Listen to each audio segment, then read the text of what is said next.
सभी भक्तों को जय श्री कृष्ण, जय श्रीमन नारायण। आज हम सभी लोग श्रवण करेंगे चैत्र शुक्ल पक्ष की जो एकादशी है उसका नाम कामदा एकादशी है। तो एकादशी का महात्म्य श्रवण करेंगे। उससे पहले आपसे एक प्रार्थना है, जो भी इस कथा को श्रवण कर रहे हैं अभी तक हमारे चैनल को सब्सक्राइब नहीं किया है तो प्लीज़ कर लें, लाइक कर दें। आइए कथा को श्रवण करते हैं। श्रीमन नारायण नारायण नारायण, भजमन नारायण नारायण नारायण, लक्ष्मी नारायण नारायण नारायण। बोले लक्ष्मी नारायण भगवान की जय। चैत्र शुक्ल पक्ष कामदा एकादशी, ये कथा 12 पुराण से ली गई है। युधिष्ठिर जी महाराज भगवान श्री कृष्ण से पूछते हैं कि हे केशव, कृपा करके आप चैत्र शुक्ल पक्ष में कौन सी एकादशी आती है, उसका नाम क्या है और उसका महात्म्य बतलाइए। जब इतना पूछते हैं तो भगवान श्री कृष्ण कहते हैं कि हे युधिष्ठिरों, एक समय राजा दिलीप के गुरु वशिष्ठ जी और अपने गुरु से उन्होंने निवेदन किया कि हे महर्षि, आप कृपा करके चैत्र मास के शुक्ल पक्ष की एकादशी का महात्म्य और नाम बतलाइए।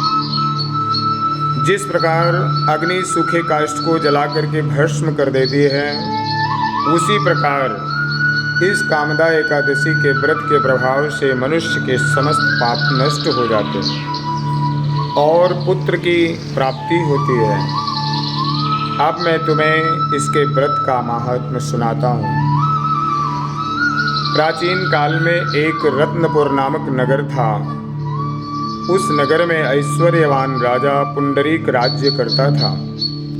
वहाँ पर अनेक गंधर्व, किन्नर और अप्सराएं निवास करते थे। उसी नगर में ललिता और ललित नाम के 2 स्त्री पुरुष अत्यंत वैभवशाली घर में निवास करते हुए विहार किया करते थे। उन दोनों में आपस में इतना घनिष्ठ प्रेम था कि अलग हो जाने पर वे अत्यंत व्याकुल हो जाते थे। एक समय की बात है कि राजा पुंडरीक अनेक गंधर्वों सहित एक सभा में क्रीड़ा कर रहे थे। उस समय वहां पर ललित गंधर्व भी सब प्रकार के आभूषणों से सुसज्जित होकर के वहां गाना गा रहा था। किंतु उस समय वहां पर उसकी प्रियतमा ललिता नहीं थी, जिसके कारण वह ललित गंधर्व उसकी स्मृति में, याद में, ध्यान में मग्न हो रहा था। उसे अपने गाने की ओर किंचित भी ध्यान ना रहा और वह अशुद्ध गाना गाने लगा। इसकी चुंगली नागराज करकोटक ने राजा पुंडरीक से कर दी थी, जिसके कारण राजा ने क्रोध करके ललित को शाप देते हुए कहा, अरे दुष्ट, तू मेरे सामने गाता हुआ भी अपनी स्त्री की स्मृति कर रहा है। इसीलिए मैं तुम्हें श्राप देता हूँ कि तू कच्चा मांस और मनुष्य भक्षण करने वाला राक्षस हो जा। तू महापापी है, अतः अपने कर्म का फल भोग। राजा पुंडरीक द्वारा श्राप मिलने के कारण वह ललित गंधर्व उसी समय राक्षस बन गया।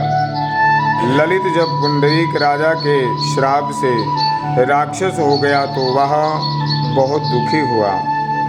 अनेक दुखों को भोगता हुआ वह अपने कर्म के फल को भोगने लगा। जब उसकी प्रियतमा ललिता को अपने प्रेमी की दशा का हाल ज्ञात हुआ तो वह अत्यंत दुखी हुई। वह हर समय अपने पति के उद्धार करने के उपाय की खोज करने लगी। इधर वह ललित राक्षस होने के पश्चात घोर वन में रहकर के अनेक प्रकार के पाप करने लगा। उस समय उसकी स्त्री ललिता उसके पीछे पीछे जाती थी और उसके इस हाल को देख करके विलाप किया करती थी। एक बार ललिता अपने पति के पीछे पीछे भ्रमण करती हुई विंध्याचल पर्वत पर जा पहुंची। उस स्थान पर श्रृंगी ऋषि का आश्रम था। वहां पर ऋषि को देख करके ललिता उनके पास जाकर के हाथ जोड़ करके प्रणाम कर विनय पूर्वक बोली, हे मुनि, आप मेरी विपत्ति का विनाश कीजिए। ललिता की बात सुन श्रृंगी ऋषि ने पूछा, हे सुबके, हे देवी, तुम कौन हो और यहाँ पर किस कारण से आई हो तथा तुम क्या विपत्ति लेकर के आई हो? ललिता ने कहा, हे मुनि, मेरा पति राजा के श्राप से राक्षस हो गया है, जिसके कारण मैं पति वियोग से महान दुखी हो रही हूँ।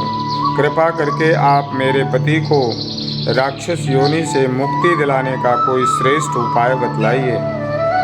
श्रृंगी ऋषि ने कहा कि हे गंधर्व कन्या, सुनो, चैत्र मास के शुक्ल पक्ष की एकादशी को कामदा एकादशी कहते हैं और वो आने वाली है। उसका उत्तम व्रत धारण करने से मनुष्य के समस्त पाप शीघ्र ही नष्ट हो जाते हैं।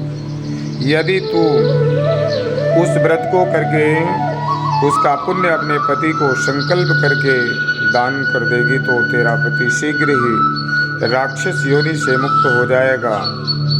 मुनि द्वारा बताने पर चैत्र मास के शुक्ल पक्ष की कामदा एकादशी का ललिता ने विधिवत विधि विधान के द्वारा व्रत को धारण किया और द्वादशी के दिन ब्राह्मणों के सम्मुख भगवान से प्रार्थना करती हुई बोली, हे प्रभु, मैंने जो यह व्रत किया है उसका फल मेरे पति को प्राप्त हो और राक्षसी योनि से वो मुक्त हो जाए।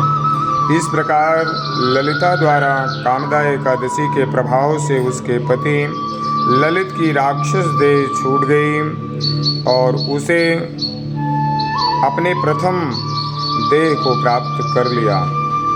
तब वह अनेक सुंदर वस्त्राभूषणों से अलंकृत होकर के अपनी प्रेयसी ललिता के साथ आनंद से विहार करने लगा। श्री कामदा एकादशी के प्रभाव से वह दोनों पहले की अपेक्षा अब और भी अधिक सुंदर हो गए और पुष्पक विमान पर बैठ करके स्वर्गलोक को चले गए। हे राजन, इस व्रत के प्रभाव से मनुष्य राक्षस योनि और ब्रह्म हत्या आदि भयंकर पापों से छूट जाते हैं। इस प्रकार से इस एकादशी का महत्व मैंने आपको सुनाया। श्रीमन्नारायण नारायण नारायण, श्रीमन्नारायण नारायण नारायण। जय श्री कृष्ण।